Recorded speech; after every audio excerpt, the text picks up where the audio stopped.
Welcome to For the Long Run, the podcast exploring the why behind what keeps runners running long, strong, and motivated. I'm your host, Jonathan Levitt.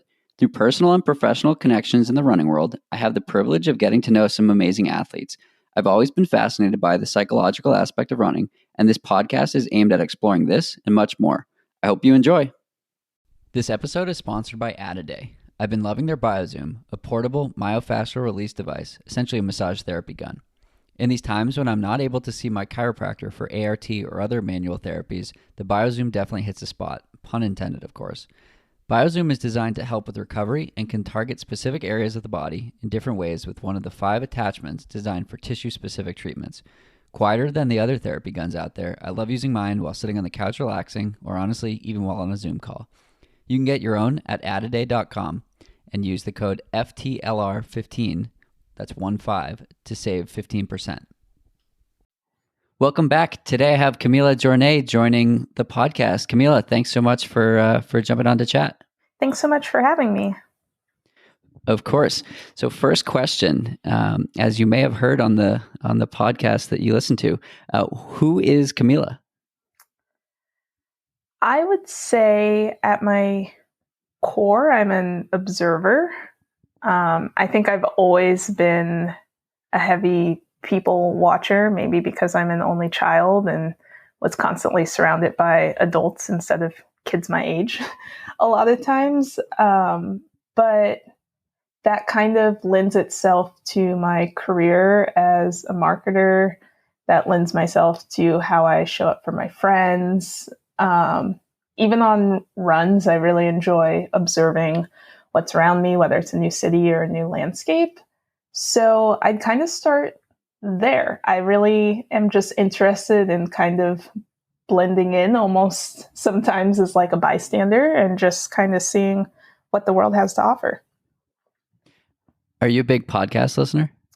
I wouldn't say I'm the biggest podcast listener, but I listen to a lot of podcasts. Like I'm the person where if I'm listening to a podcast and someone else is in the car and they ask a question, I'm like, hold on, let me pause. I'm totally encapsulated by the words people are sharing. And I especially love podcasts because it feels like I'm sitting in the room with people that I'll probably never meet. So I guess maybe I am a big fan of podcasts. Yeah, the reason I ask is it's an opportunity to sort of be a fly on the wall, and I think that's what I like about it too. So where does the observer or how does that play into your day-to-day life? I'd say right now it's really interesting because we're all quarantined, so I have less ways to observe people in person, and for better or worse, my partner, he would probably say for worse. That means I spend a lot of time on social media or in the comment section of articles I've read, just trying to understand how others are dealing with what's going on right now. I'm really fascinated by how people come to a point where they feel they want to voice their opinion on different things or how they present themselves into new groups. So I'm the person that's looking at someone on a Zoom call and like seeing what books are on the bookshelf behind them or listening to the children chit-chatting in the background and thinking, wow, I wonder what it's like to be parenting right now and working remote. Like those are the thoughts I have when, yes, I'm fully tapped into a meeting. But it's very interesting seeing how intimately you're getting to know these people that you saw every day at work. And now you're getting to know bits of their home and their work-life balance too. So that's what I've been observing lately. Yeah, I saw a tweet the other day that said, let's stop calling it working from home and instead call it living at work. Yes, I saw that too, which is kind of sad.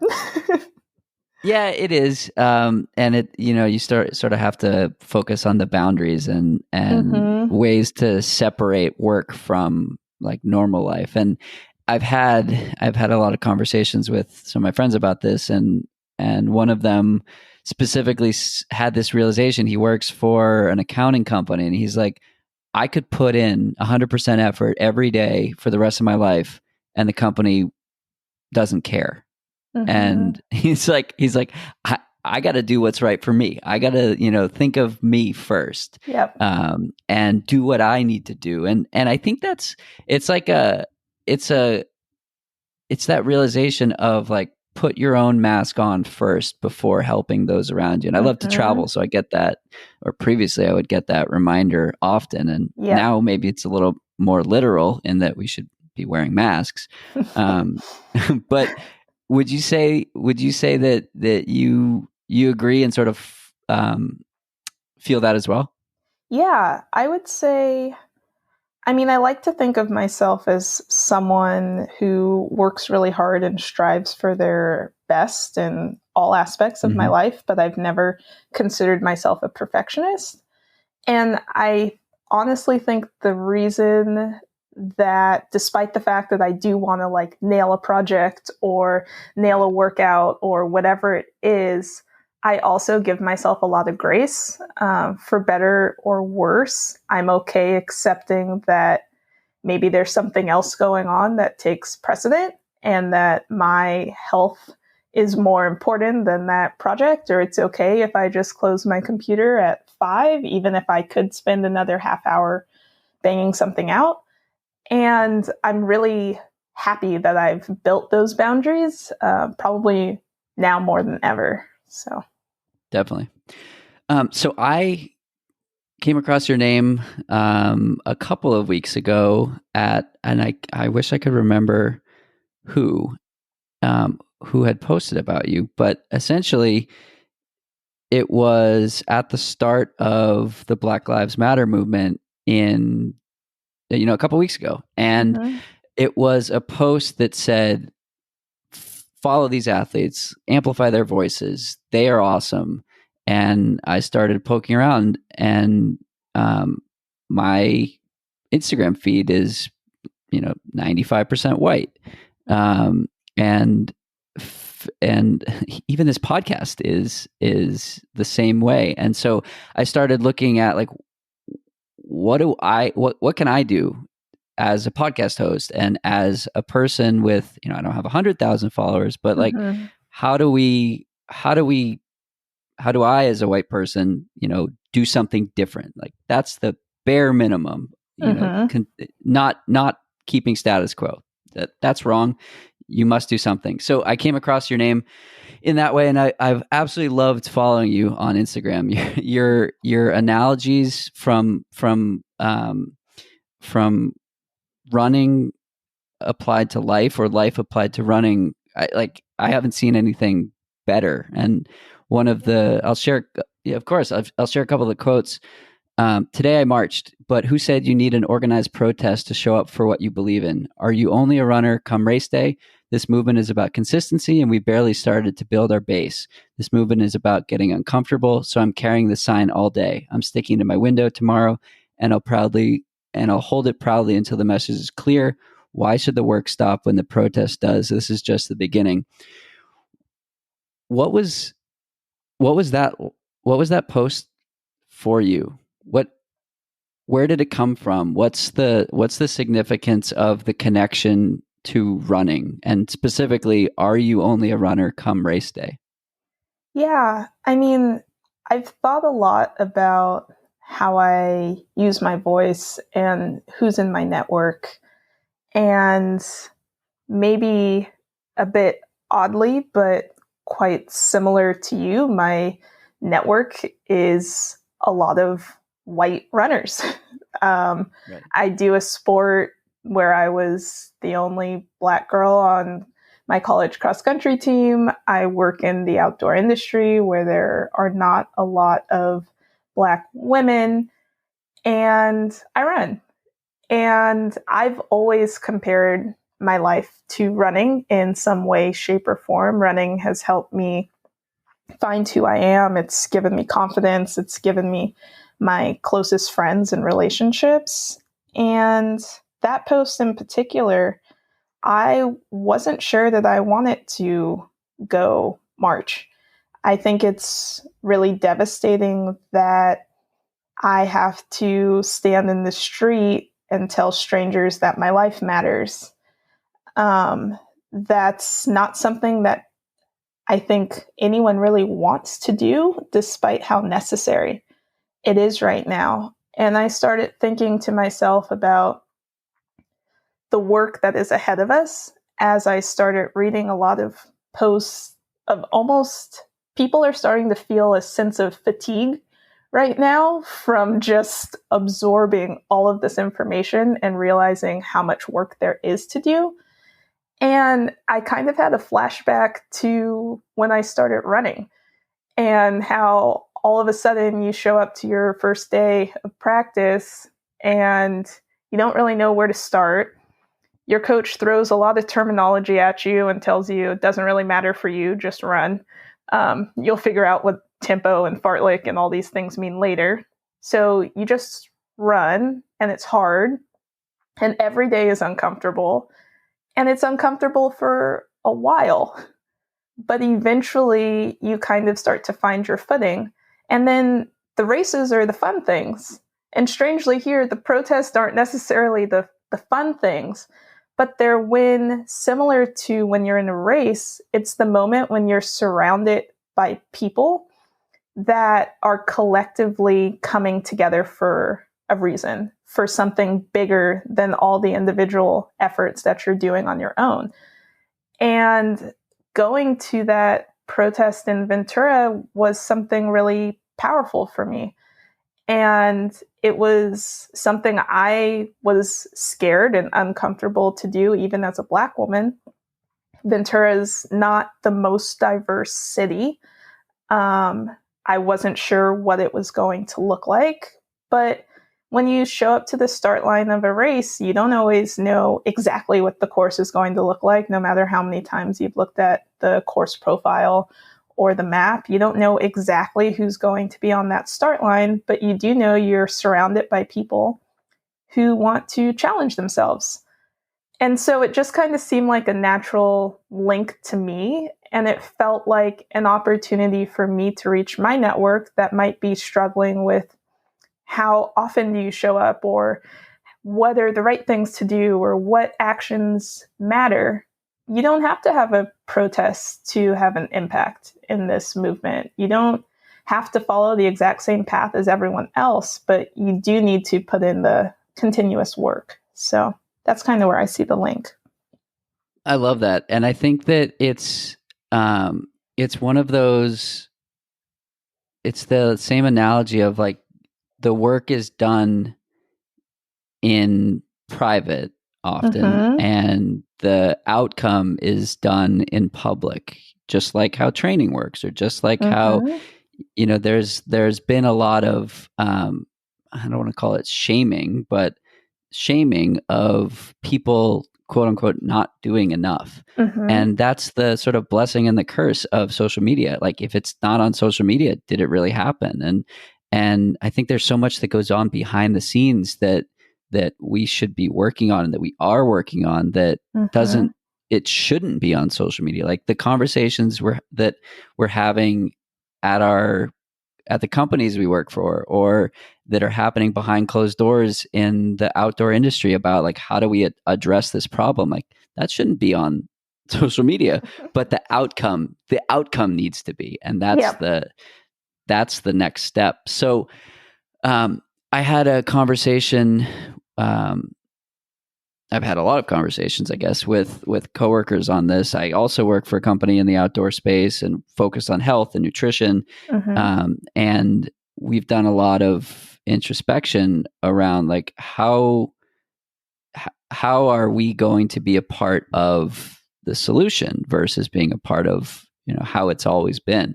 So I'm curious about your experience in the outdoor space as well, and are you seeing more of these conversations? And I know you talked at length on the Morning Shakeout, Mario Frioli's podcast, about this as well, and I would encourage people to listen to that episode as well. It was very well done. Mario leads an incredible conversation as always. And yeah, so I'm curious, like, are you seeing a difference in the outdoor space in the conversations that you're a part of? Yeah, I mean, I think these conversations are happening, which is a big step in the right direction. I don't think that they weren't happening before. I think we've known for a long time that the outdoor industry in particular can do a lot more. I think that this was just kind of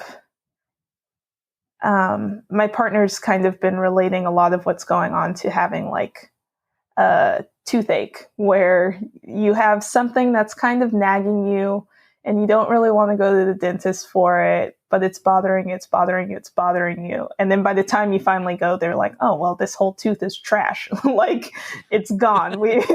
Like, you waited way too long.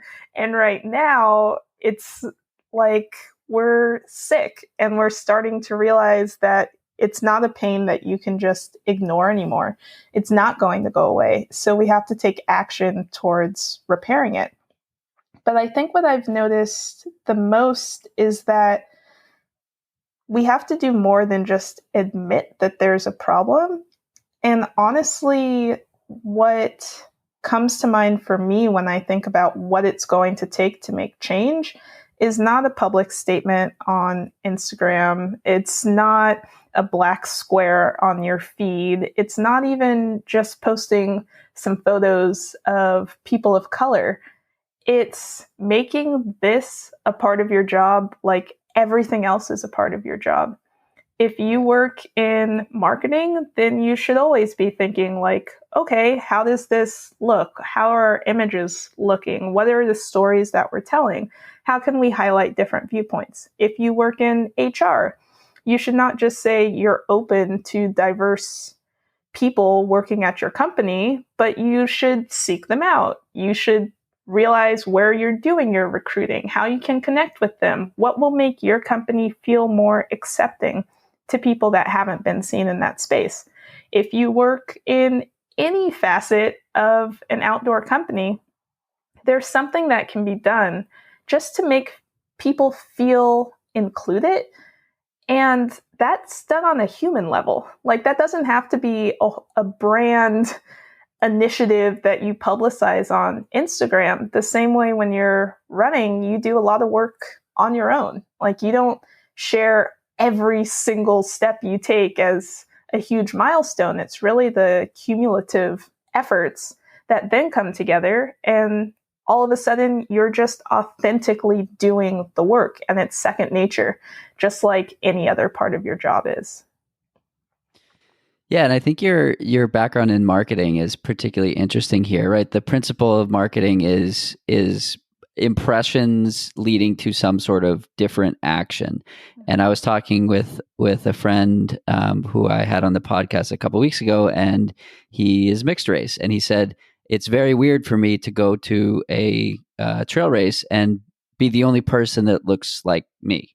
Mm-hmm. And we were talking about this, and essentially what we came to with it's true in marketing, it's true, and you essentially need to see yourself as a part of this community. I'm talking about how to buy a product or how to join a community or whatnot, and I imagine that's difficult. So why did you get into running?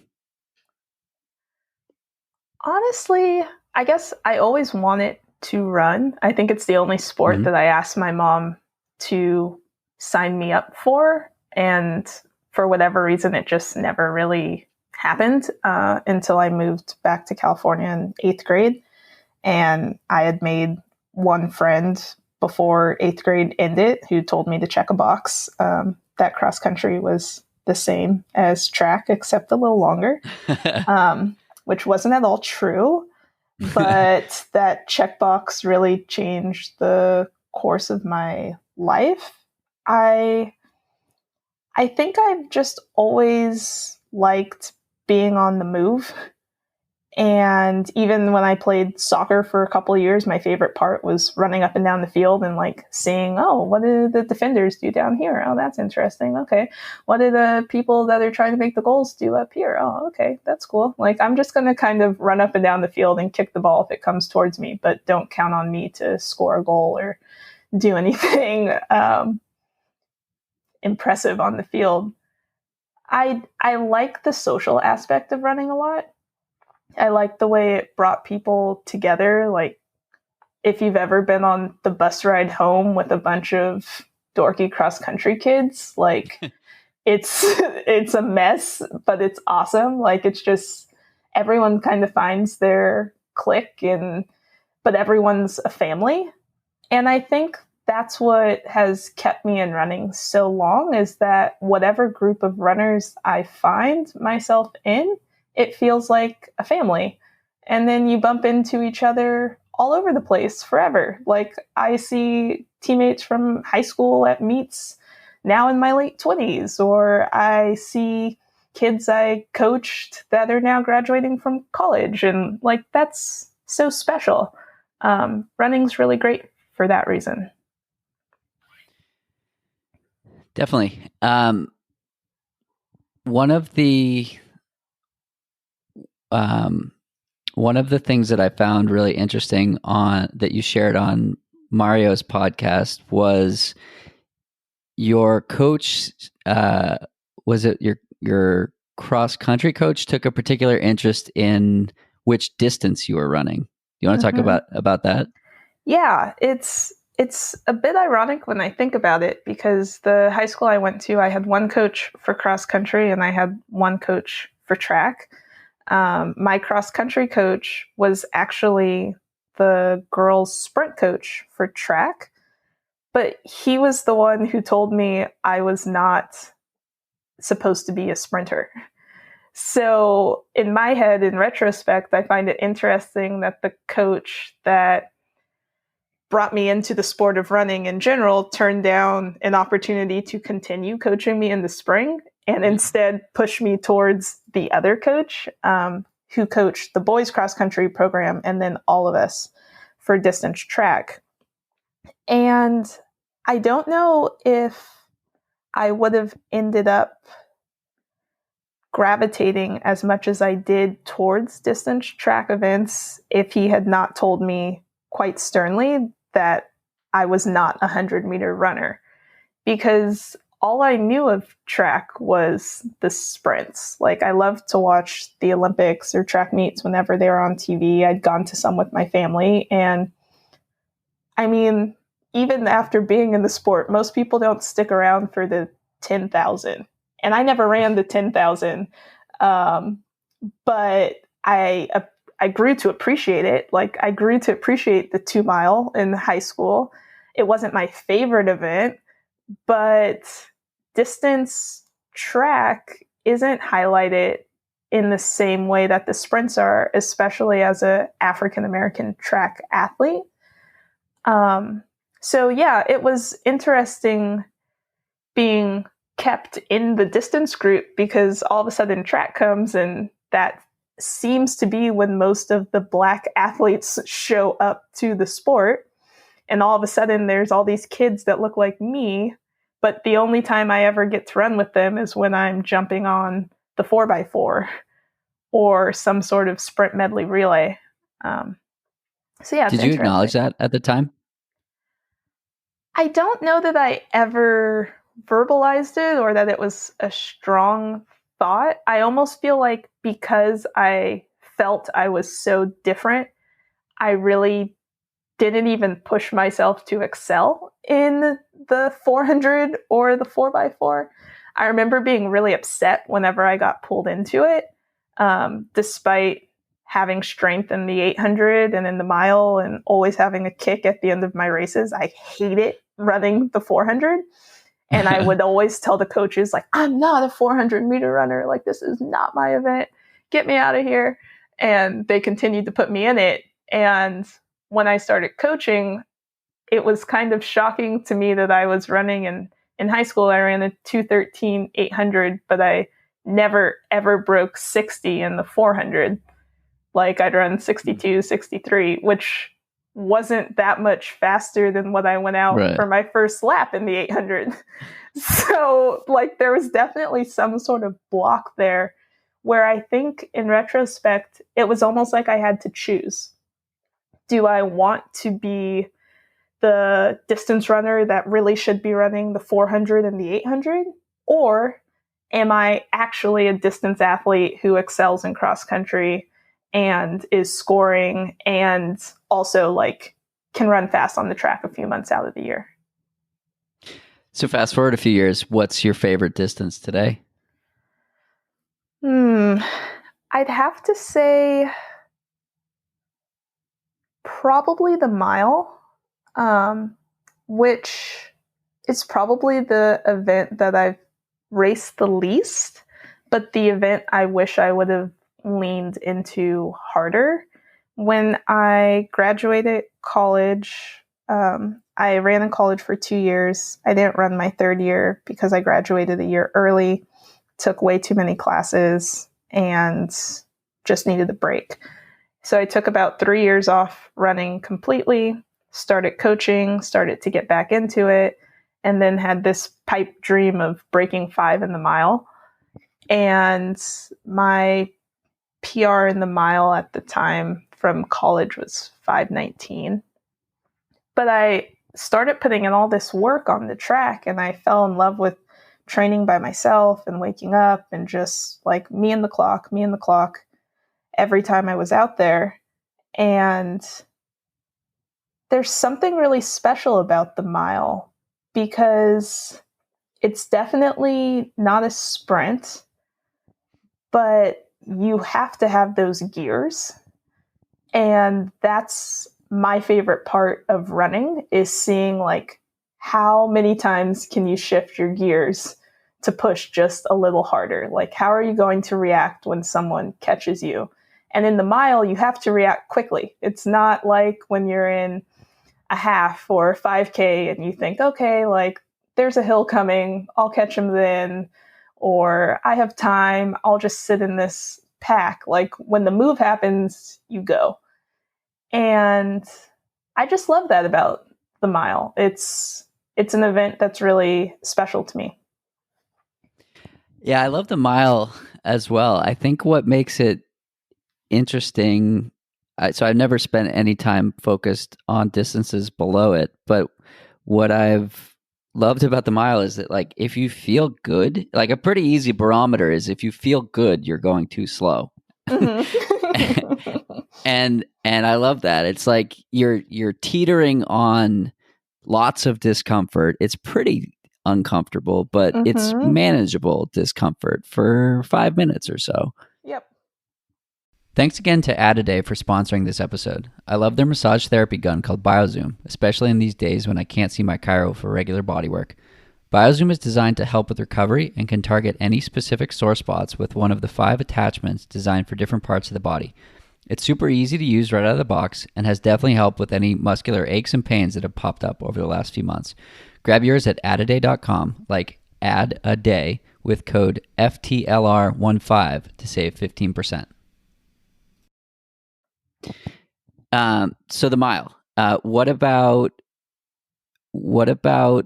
the have you done any longer, or let's talk about longer racing. Do you have visions of going longer? Is, what's the difference for you between the mile and the half, let's say? Yeah. I've only raced one half. I had signed up for another I guess a couple years ago now. It got canceled due to the fires. I was going to do a half up in Monterey. And instead of doing a half, me and my friend who had traveled up there, I hadn't even gotten a half into my training period in that block. I think my longest run had been maybe 10. And we find out the night before that our race was canceled. And I was like, why don't we do the 17-mile drive loop? And she was like, you want to run 17 miles tomorrow? And I was like, yeah. Like, why not? Like, we're all the way up here, and I know it's a loop, and it's supposed to be a really pretty drive. Why don't we just run it? And that's kind of my approach to anything longer, is like, why not?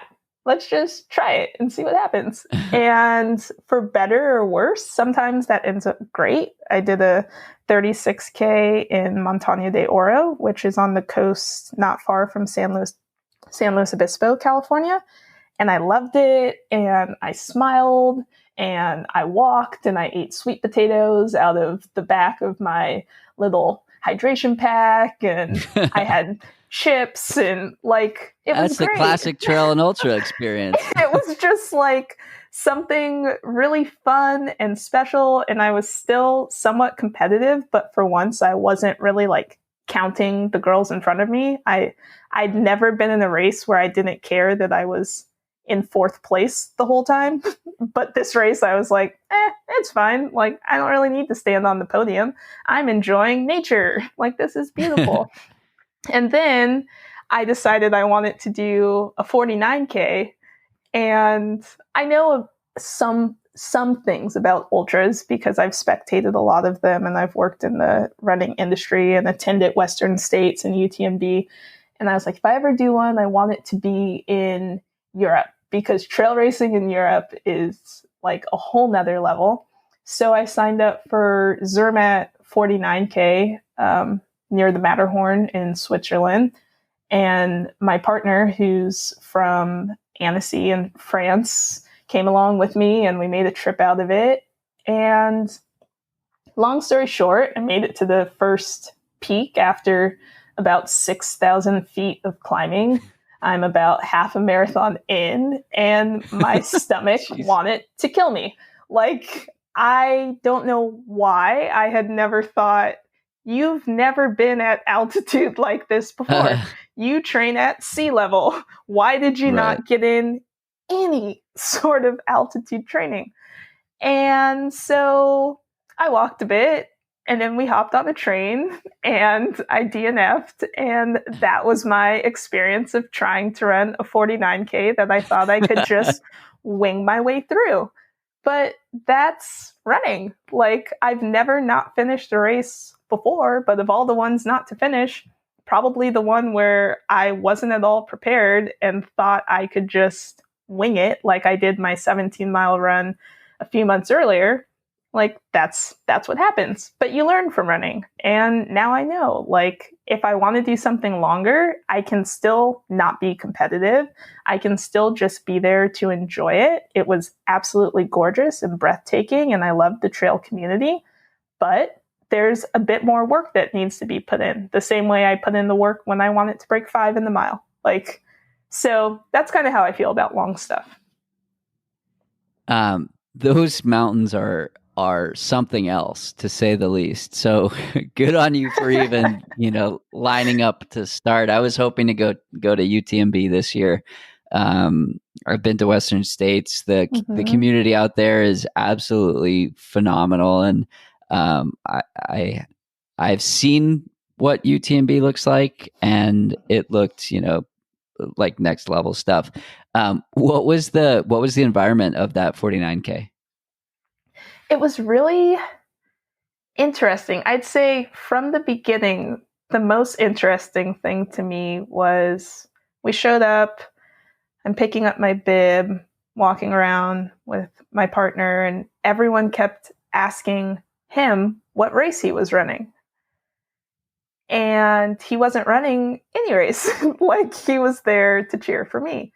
But time and time again, whether it was someone that he knew that just happened to be there, or a race volunteer, or another runner, or the people camping next to us, they asked him what race he was running. And when I got out there, there were some women, not a lot of people of color. There could have been another Black woman out there, but I did not see her. And it kind of just felt like I was in these beautiful mountains that everyone who wants to should be able to go see and explore. And clearly I wasn't the most prepared because I didn't finish the race, but I was there. Yeah, but that happens to everybody. Like that happens to that's part of ultras. Like part of ultras is sometimes your body just says no. And you either push through or you decide to try again later. But it was a bit shocking to me that it was just, if I'm speaking honestly, a bunch of white guys out on this really long adventure. And everyone assumed that clearly I would not be someone that was running that race. So have you had a similar experience at any trail races in the States? I mean, most of the time I'm the only Black woman, if not maybe one of a handful.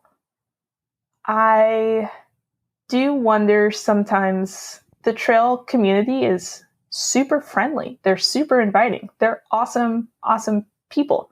Like I honestly fell into trail races because I was so enamored by the crowds and the crews at Western States the first time I went. And I was like, I just want to come back to keep watching this. Observe these people, to meet these characters and to watch this whole process. Like, it's such an infectious atmosphere. And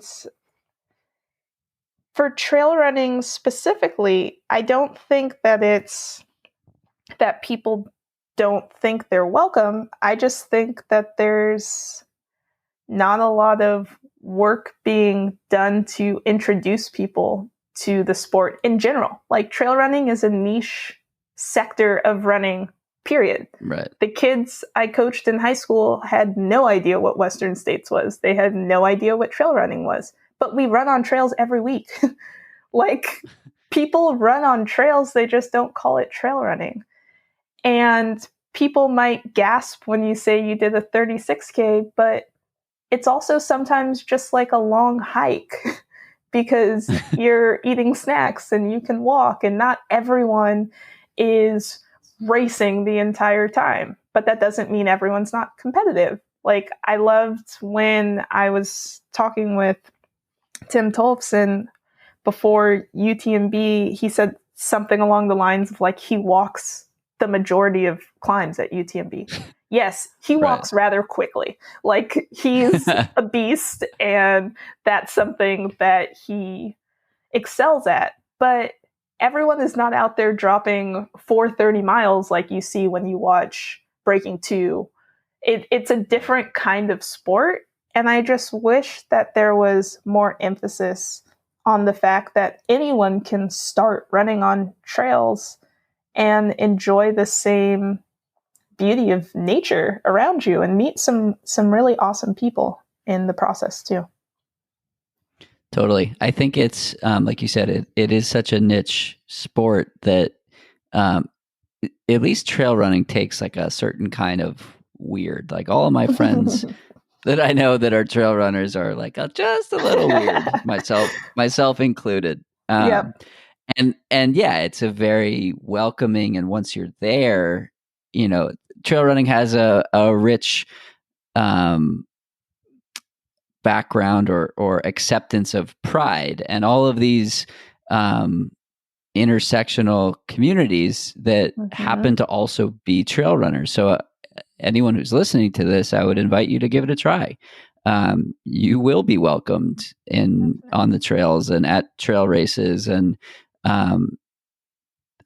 what's fascinating about that is I had Kara Goucher on the podcast in June after she did her first trail race, and it was the Leadville Marathon.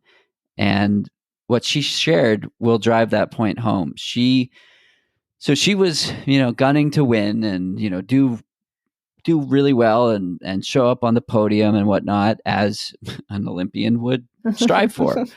And she got her butt handed to her. Same thing.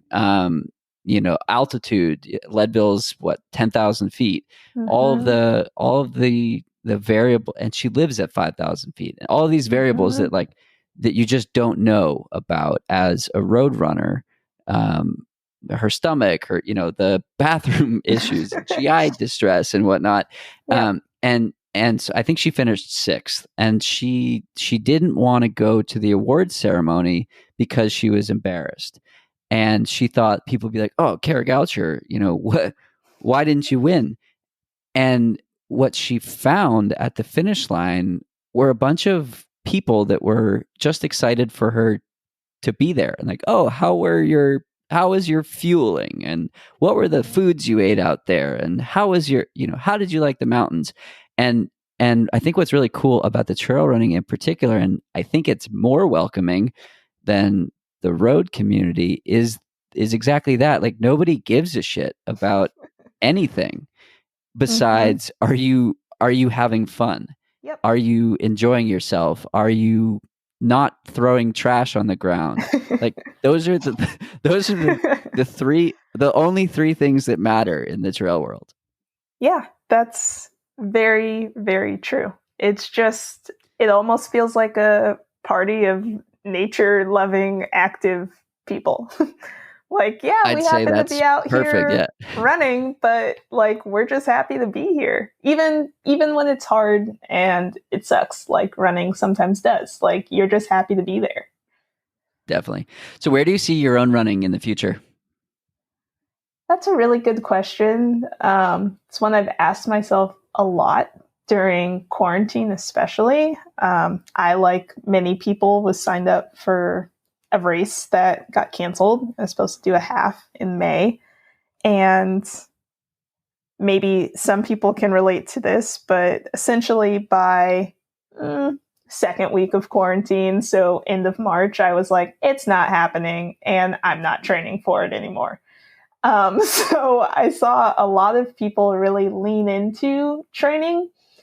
And for better or worse, I'm really good at leaning out of training. So right now, sure, if I want to jump in on someone's long run or do a couple reps of a workout, that might be something I'm willing to do. But I'm kind of, despite the fact that I've been running for over a decade, it's maybe the first time where I'm not really sure what I want to do next. I don't know if I want to try to join a team for the virtual speed project and see how far we can run in 31 hours. I don't know if I want to do some trail runs and try and do my longest run. I don't know if I want to jump on the track. But what I do know is that the work I've put in over the last 10 years allows me to have options. And that's something I really love about running, because whether I get outside for 10 minutes or an hour or 90 minutes, I always feel better when I come back. So I think right now my main thing is just running enough that I'm happy, which might sound really corny, but some days I feel like running and some days I don't, and that's okay too. So Totally. I love that. I think that a lot of people are thinking that if they're not doing an FKT, or they're not doing a virtual marathon, or they're not doing this or that, like they're regressing, or they're not doing enough. I had my coach, David Roche, on the podcast a few weeks ago, and he basically said, whatever you're doing is right, because you're doing what you want to be doing. And by sort of following that as your litmus test, it's like, if you get up and you want to run, go for a run. That's great. If you get up and you want to, bang out a long run, great, go for it. I don't think hopefully we'll never have an opportunity like this again, where there's like so much freedom to not be sharp and not be peaking, that you can, do whatever you want. Or if you want to take like a month off entirely, that works too. Definitely. So is that kind of introspection something you do on a regular basis, or I know you said you've been thinking a lot about this? Yeah, I mean, I spend a lot of time thinking about my relationship to running. In college was actually the first time I started going to see a sports therapist to talk about like my relationship with running. And I've Mm-hmm. seen a therapist off and on since then, and it's awesome. I highly recommend it to anyone who is able.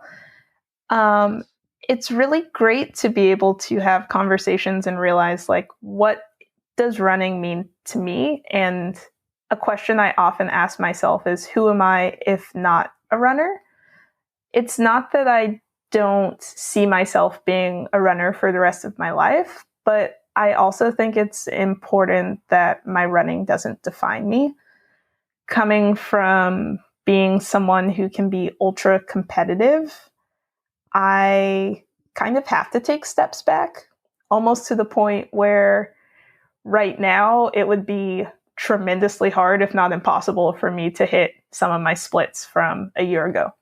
But that's okay because I also love to cook, and I'm also the new owner of a gravel bike and learning how gears Nice. actually work. And I also love to go to the beach and jump in the ocean. And I also love to go to yoga. And I also love to drink beer. Like all of those things are activities I enjoy. So if I'm not running, I still have all of these other things. So even when I set goals for myself, I try to think of it from both sides. So when I was trying to break 5 in the mile, I thought, well, I'm either going to run more than likely the fastest I've ever run in my life, or I'm going to run the fastest I've ever run in my life and break 5. Like both of those are great options. Maybe Right. and it ended up the latter. I ran the fastest I ever ran in my life and I broke 5. Like that's great. But then I have to take a step back, go back to the drawing board and go, okay, now that you broke 5, are you a different person? Does that make you better? Not really. Like it's something cool. It's a fun fact you can So, tell people, but yeah. so did you get to that point before you broke 5 or after you broke 5? I'd say, And I'll tell you why I ask in a second. yeah, I'd say as much as I can say all of this, I had those thoughts before I broke 5, but I didn't really remind myself of them while I was trying to break 5. Right. So then you end up breaking it and you're like, oh, okay, remind yourself of what you said before you had this goal. Totally. Yeah. So the reason I ask is I spent 4 years trying to break 3 in the marathon, and I ran I went 327 to 320 and then 401. And then I didn't race for 2 years. And fast forward to May of 2019, I'm standing on the start line of a marathon for the first time in 25 months, and I just didn't care. Mm-hmm. It was like I said before, like it didn't matter to me if I saw 2, 3, or 4. I assigned no value to the actual number, but rather like the process of getting there. Like I wanted to do something that I had never done before, and it took a mental change to actually achieve it. And then I did it, and I was like, exactly what you said. Like, am I a different person? No. Am I still, do I still have bills to pay? Yes. Do I still have a job? Yes. Does my family still love me? Yes. I had Scott Fauble on the podcast, and he talked about the same thing, and I can't remember exactly what he was saying, but he was giving some guidance around like, will your partner still love you if you don't achieve this thing in this race? Yes. Okay, cool. And the outcome like doesn't actually matter. Yeah. But again, it's the process of getting there and the process of getting better and what you learn along the way that is highly impactful. So I'm going to go back and quote another one of your one of your Instagram posts that I thought of on my run today My run today was 70 minutes over hills. So very specific hill work, or not very specific hill work, just lots of them. And in this post, you said, in running, you learn to crest the hill. As you approach the peak rather than let up, you push harder. I've never been a strong hill runner, yet have always been one to crest the hill.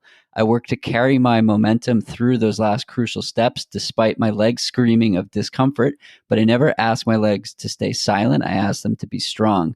I've run up thousands of hills and I'm not stopping now. And then you loop the running into this movement needs momentum, not silence. So I think on the running side, this makes tons and tons of sense. Like, to break 5, you can't let up at the end. To break 3, you can't let up at the end. To do anything worthwhile, you can't let up at the end. You have to push on through. And I think it's just like, again, I just love how these analogies around running apply so much to life. And I think that's the point of, at least that's the point of running for me, like learning what it is that makes you better and achieve more. And then how do you take that and apply it to the other 23 hours of your day?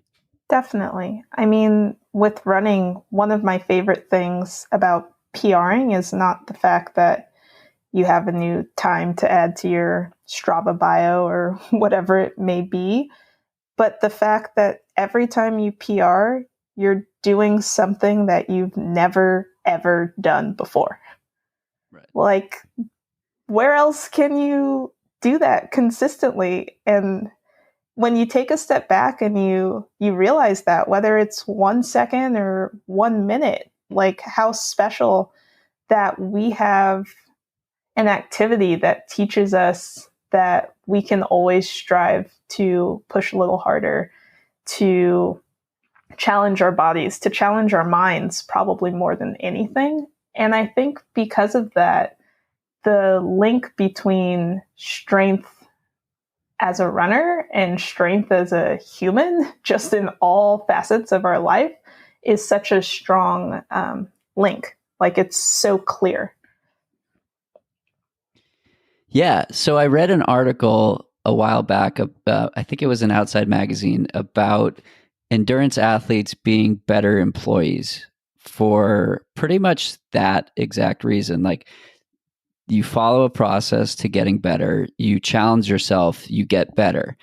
You apply that to a professional setting. Your boss asks you to do something that you've never done before, you figure out a way to do it, and then it's easier in the future. So my question, I guess, is, do you think that runners are more equipped to help others facilitate the type of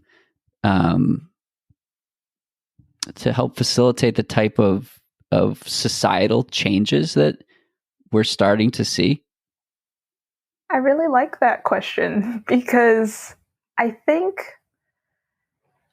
right now it's interesting to think about who takes on what role as we try to move forward.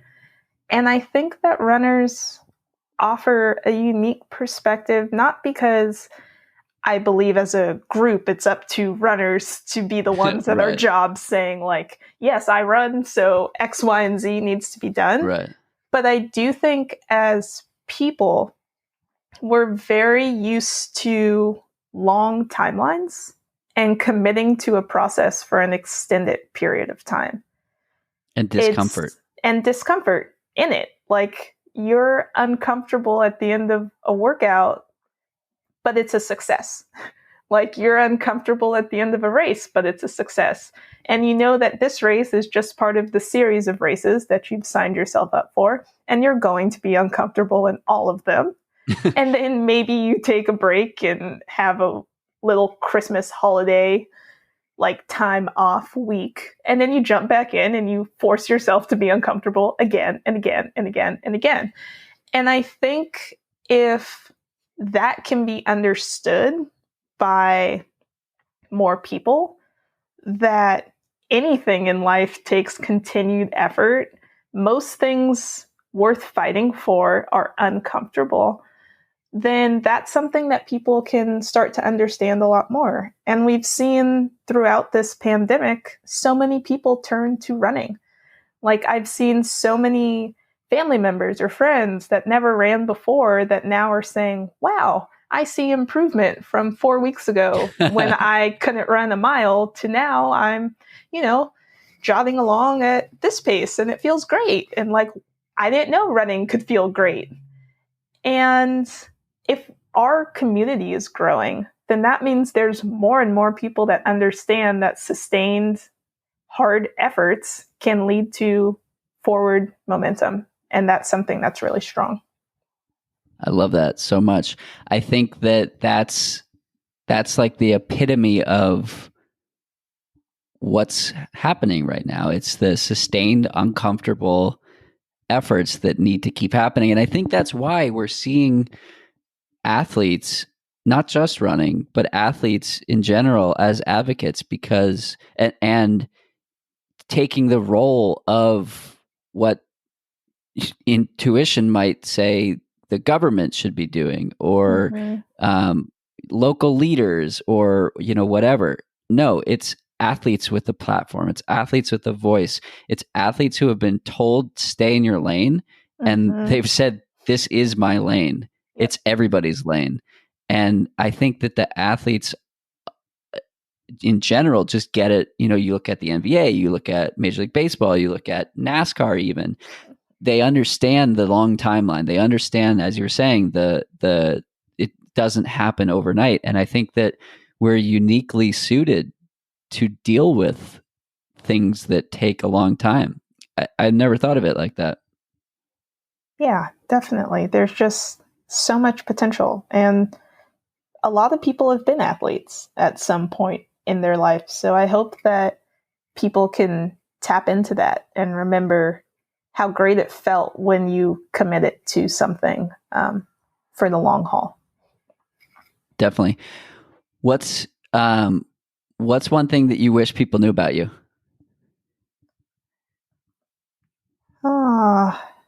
I would say one thing I wish people knew about me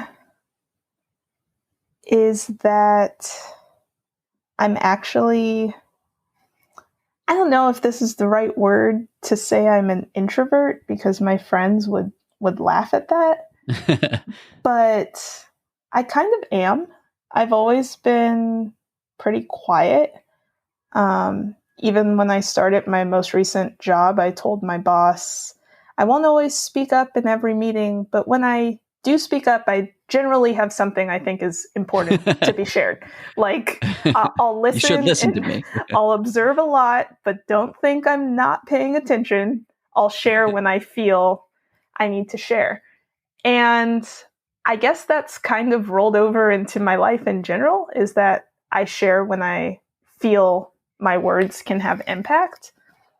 And I say that something I hope people know about me, because our voices have power and our words have power. But you also can be very aware of when to use them and when to listen and when to observe and when to learn. And as much as I'm enjoying being on this podcast, as much as I'm enjoying people resharing my post and my words, I hope people realize I'm just a young woman who decided that I had something that I wanted to share with people. And that can be anyone, that everyone's voice is loudest within their own network, whatever that means. So you don't always have to sit back and wait for someone who actually says something and you think, oh, well, yeah, they're supposed to speak on that, the way you're speaking of politicians or leaders. Like, what is a leader? Anybody can be a leader. I'm sharing my words, and I consider myself to be a bit introverted, but it's important. So. Awesome. Well, thank you so much for sharing your words on this podcast today. I've learned a lot, and I hope that this is one of the highest listened episode, the most listened episodes, because I think this is the really important stuff. This is the kind of message that more people need to hear, specifically your voice matters and what you do matters. So thank you for sharing what you've shared, and particularly that there at the end. Where can we find you if we want to follow along with your adventures? Instagram at Kamilah Journet. That's where I share most of my words first. And then if they end up other places, great. But that's me. Awesome. Kamilah, thanks so much. And hope to see you on a mountain somewhere at some point yes, soon. I would love that. Thank you so much for having me. Of course.